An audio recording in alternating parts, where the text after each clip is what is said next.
ಇವತ್ತಿನ recipe hotel style ತೆಂಗಿನಕಾಯಿ ಚಟ್ನಿ. ಇಡ್ಲಿ, ದೋಸೆ, ಬೋಂಡಾ ಇವುಗಳ ಜೊತೆಲಿ ತುಂಬಾನೇ ರುಚಿಯಾಗಿರತ್ತೆ.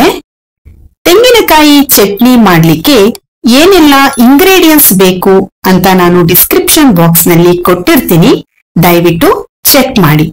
ಈಗ ಹೋಟೆಲ್ ಸ್ಟೈಲ್ ತೆಂಗಿನಕಾಯಿ ಚಟ್ನಿ ಹೇಗ್ ಮಾಡೋದು ಅಂತ ನೋಡೋಣ.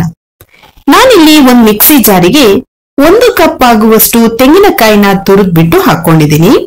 3 ಟೇಬಲ್ ಸ್ಪೂನ್ ಆಗುವಷ್ಟು ಹುರಿಗಡ್ಲೆ, ಒಂದು ಸ್ಮಾಲ್ ಪೀಸು ಶುಂಠಿ, 3 ಗ್ರೀನ್ ಚಿಲ್ಲಿ. ನಿಮ್ಗೆ ಖಾರ ಜಾಸ್ತಿ ಬೇಕು ಅಂದ್ರೆ ಸ್ವಲ್ಪ ಜಾಸ್ತಿ ಹಾಕೊಳ್ಳಿ.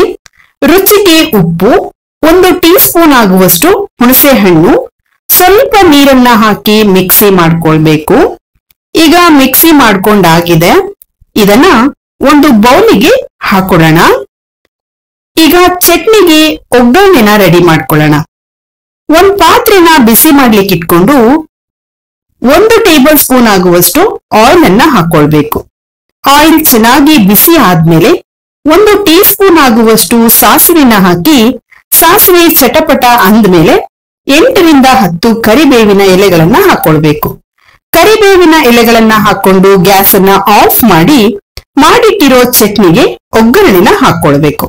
ಹಾಕಿ ಚೆನ್ನಾಗಿ ಮಿಕ್ಸ್ ಮಾಡಿದ್ರೆ ರುಚಿಕರವಾದ hotel style coconut chutney ready ಆಗತ್ತೆ. ನೀವು ಮನೆಯಲ್ಲಿ ಒಮ್ಮೆ ಟ್ರೈ ಮಾಡಿ.